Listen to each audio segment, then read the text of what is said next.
Hi everyone, now that Abattoir of Zir has been out for a little while, I managed to do a lot of runs and push up to tier 14 on my penetrating shot rogue. I figured I could share a few of the learnings that I've had so far, especially about the best and the worst monster sets and maps, because those actually do play quite a role. So when I started pushing, I went all the way up to like around tier 10, 11 or so without really much issues being a rogue.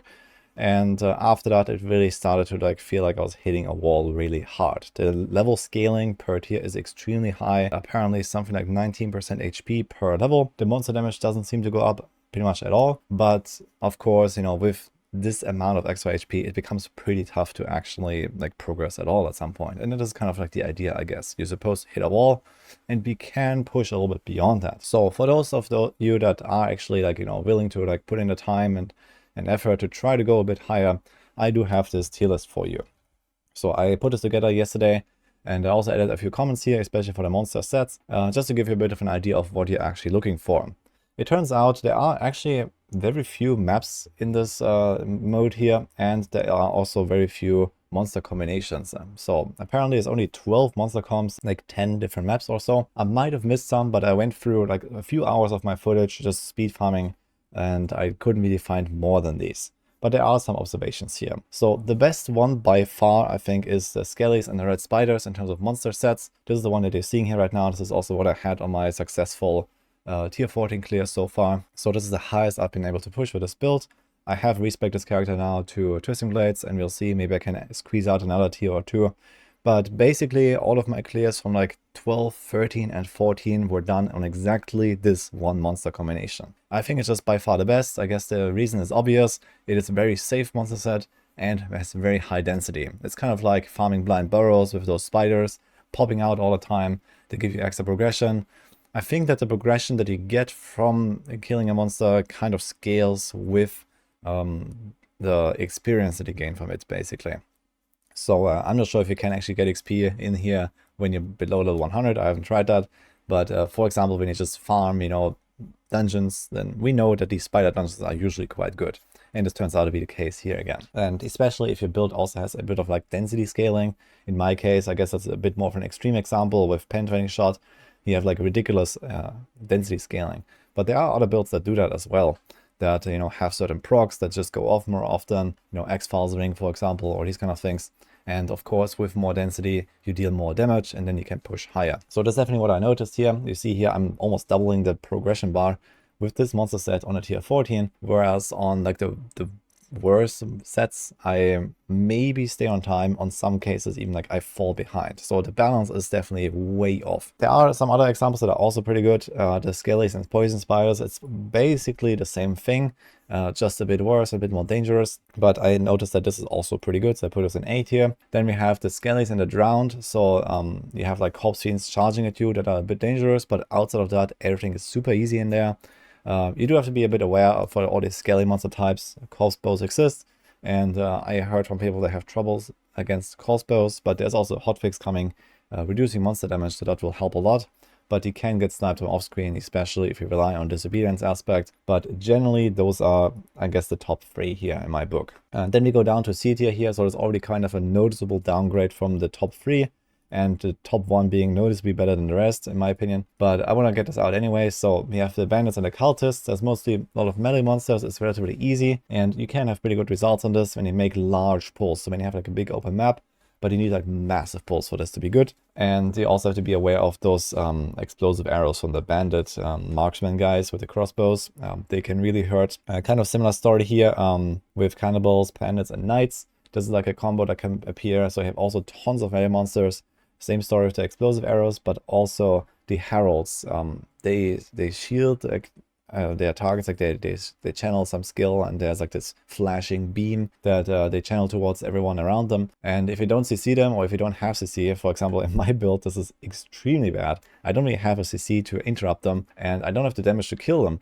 So they just keep channeling their shield, and it's basically having extra champion monsters in there in this pool. So you gotta be very careful with that. And if you have CC, it's probably a bit better than C tier. But if you don't have much CC, it's kind of bad. Then we have the Skellies and the Cold Spiders. Actually kind of interesting. The spiders, it seems like There is 3 different monster sets that can have spiders. You see here, there's this Scaly's Red and Scaly's Poison and Scaly's Cold spiders. It seems like to be just exactly the same stuff, at least from what I've noticed, but the spiders change. So it seems like the spiders can just randomly roll a different type, maybe. I also noticed that down here I have like Cold spiders with Fallen and Snakes, and then there is also other spiders. He has Poison spiders with Fallen and Snakes, and maybe there's also Red spiders. So it seems like the spiders can just kind of like randomly be one of the 3 types. But either way, the problem with the Cold spiders is they're kind of like chilling outside of the pull, and they barrage you with those cold projectiles. They first of all freeze you at some point, and second of all, they do a ton of damage. And they really like to stay somewhere in the corner just shooting at you. So when you try to make a big pull and, you know, try to move them together, it is extremely bad. So it's like, for example, for a pull like this here, there's like these Cold spiders. There will be like, you know, one here, one there, and they constantly shoot at you, and you just die basically if you don't move. So you have to constantly dodge them around, and yeah, it's really bad, I think. But if you have a somewhat mobile and tanky build, they are kind of manageable again, because you have those this extra density. And then comes D and F tier. So there's mostly like demons, flies, fallen. Vampires are extremely terrible. They summon these like blood boils all the time and become immune. And on the higher tiers, at least for my builds, I had insane trouble actually defeating these like at all. So they constantly just like become immune and immune and immune. And I couldn't really progress at all on these things. Snakes, I think, are generally pretty terrible here. I guess also it doesn't come as a surprise, but when you have like 10 snakes and there's like, you know, these eyes flying around and stunning you all the time, and then there's like these charging snakes that just stun you as well, and they do a ton of damage. It's really dangerous, especially on hardcore, and yeah, it's just like extremely tough to do anything there. Like you have to constantly like be on the move, even if you have metamorphosis and you're permanently unstoppable. They do hurt way too much. And then also, I'm not sure if this editors for the Abattoir of Zir, but there are like these like lightning beams, like red lightning beams that can appear from those caster snakes. I've never seen this in the game before. I initially thought this was an AOZ affix, but it turns out that these caster snakes can have like a snake eye that actually spawns lightning, and that hurts as hell. So you can't stay in that. At least for my builds, I can't, and I have like pretty much the tankiest rogue build you can imagine. So yeah, that is really rough. Yeah, and then the rest down here is basically just a combination of like vampires and snakes and ghosts. Ghosts are also generally pretty bad. I guess that comes as no surprise. I think the green ghosts are probably a bit better than the red ghosts, but the banshees just hurt like hell. And in terms of the maps, this is relatively simple. Generally, open big maps are better than the closed maps, because you have the ability to kind of like walk into a room and then pull from like this side and that side and this side. So I just kind of rank them here.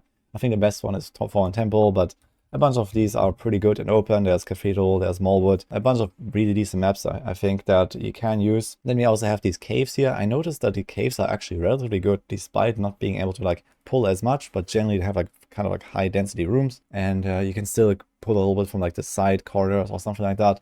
So that's what I noticed at least. And then B, C, and D tier, mostly like the more closed maps. So like the Barracks, Heathen's Keep, Renegade's Retreat. You know, they can be fine. And I think the map in general doesn't matter as much as the monster type, but especially for builds that really rely on like large density, it can be a huge improvement to get a good monster set with a good map. And I also noticed that sometimes I had stuff like, for example, one of these C tier monster types here, like the Bandits and Cultists or something like that. And I was playing like one of the better maps, and it was noticeably better as well. But for the most part, I think that you're kind of like looking for some of these like S, A, and B monster combos. So it's something like a 3 out of 12 chance, if I'm not mistaken here. So 1 in 4 to get one of these. I tend to get kind of unlucky with them though, so I'm not sure if there's like some kind of like weighting towards worse monster types or something, or if it's just completely RNG. Right now, I would expect it is RNG, like any map, any monster set probably has the same weight, but who knows. But I just noticed that when I was trying to fish for these things, that generally didn't work out very well. Sometimes I got lucky, but for the most part, I feel like I got kind of unlucky there. Yeah, for the maps, as I mentioned, it doesn't matter all too much, but you probably want to dodge at least maybe the bottom 3 or so if you can, but I would still check them out. So I would still go in, and even if you like want to, you know, close the sigil or reset it, then you can at least see if it's like the right monster type or something and still play it. But it will be a bit of a worse result. By the way, a little tip that I can give you is that if you are trying to save on sigil powder because the sigil powder cost is extremely high, you can just wait outside of the dungeon for 5 minutes. For example, do some whispers or whatever, and then come back. So you only have to make sure that there's no portal in there. So I can show this maybe. Basically, if you stay outside for a few minutes, yeah, after like trying out one of these runs here, you can just run out again, and if you just wait a little bit, you can go in and it will reset. This is exactly how Nightmare Dungeons work as well, if you stay outside for a few minutes, and this also carries over to Abattoir of Zir. So like this, you know, for example, one attempt at tier 15 is like 1500 sigil powder or so. There's no way in hell I can farm 1500 sigil powder in a matter of like 5 minutes. So instead, I just go and do some whispers and, you know, chill, talk to chat or something like that. Maybe take a little break. You can at least preserve some of your sigil powder. Now, this is not really a good solution, but it does help a little bit for now, and who knows, maybe they're gonna make some adjustments on the sigil cost as well.